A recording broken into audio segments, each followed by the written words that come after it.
ہے اور پھر سے آپ جھوٹا جو وعدہ تھا وہ توڑ دیا.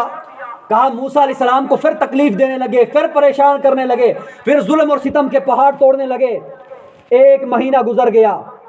1 مہینے جب گزر گیا تو اللہ رب العزت کی بارگاہ سے اب عذاب نمبر دوسرا آ گیا. اور جب دوسرا عذاب آ گیا وہ عذاب آ گیا ٹیڑیوں کا عذاب. یہ کیڑے کی شکل میں ایک جانور ہے.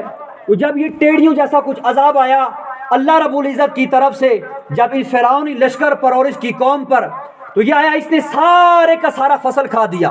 جتنا فصل تیار ہوا تھا اس بارش کی وجہ سے یہ سارے کا سارا فصل کھا کر, ساری کی ساری چیزیں کھا کر ختم کر کے, یہ ان کے کھیت اور باغوں کو کھا کر یہ فرعون کے جو ہے اور ان کے تمام لشکر کے گھروں میں گھس گیا, اندر آ گئی.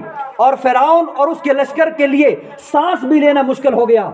اب ان ٹیڑیوں نے اتنا مشکل کر دیا کہ وہ ٹیڑیاں جب اندر داخل ہوئی تو ان ٹیڑیوں کی وجہ سے فرعونی لشکر کو اور فرعون کو سانس لینا مشکل ہو گیا. اب سانس کیسے لیتے ہیں؟ اسی طرح یہ عذاب بھی 7 دن رہا.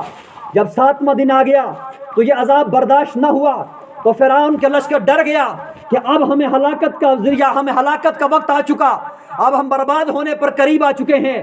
لہٰذا اب پھر سے ہم موسیٰ کی بارگاہ میں جاتے ہیں اور موسیٰ علیہ السلام سے کہتے ہیں موسیٰ ہم اسی کو خدا مانیں گے جس کو آپ خدا مانتے ہیں, ہم اسی پر ایمان لاتے ہیں جس پر بنی اسرائیل اور آپ ایمان لا چکے ہیں.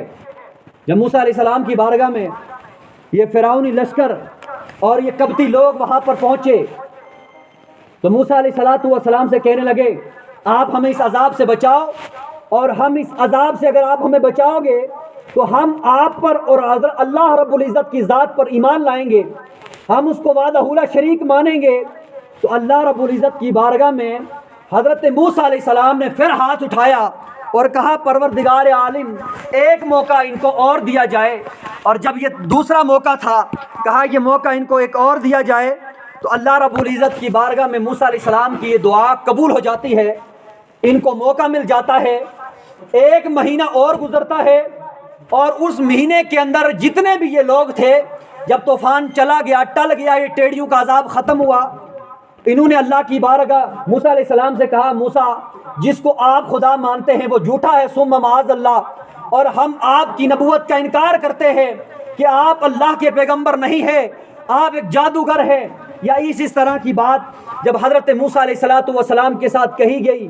1 مہینہ گزرا, اللہ رب العزت نے پھر ان کے اوپر ایک اور عذاب نازل کر دیا, اور وہ عذاب گہن کا عذاب ہے.